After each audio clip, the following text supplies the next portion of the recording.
পাচ্ছেন কাদের সম্বন্ধে বলা হচ্ছে। ঠাকুর শ্রী রামকৃষ্ণ, মা সারদা, স্বামীজি, তাদের আদর্শ রয়েছে এই কবিতাতে। আমার প্রিয় কবি সুবোধ সরকারের লেখা বেগুন।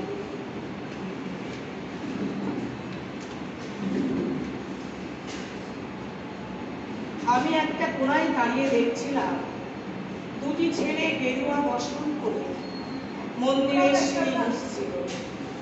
এত মন দিয়ে আমি কাউকে সিঁড়ি মুছতে দেখিনি, এত ভালোবাসা দিয়ে আমি কাউকে দেখি। সিঁড়ি নয়, যেন জননীর দেহ থেকে ধুলো তুলছে। এভাবে কেউ সিঁড়ি থেকে ধুলো মুছতে পারে এ আমি কোথাও দেখিনি। শ্রীতভাগ্য মহারাজকে জিজ্ঞাসা করলাম, এই ছেলে দুটি কে? মহারাজ মৃদু হেসে বললেন, একজন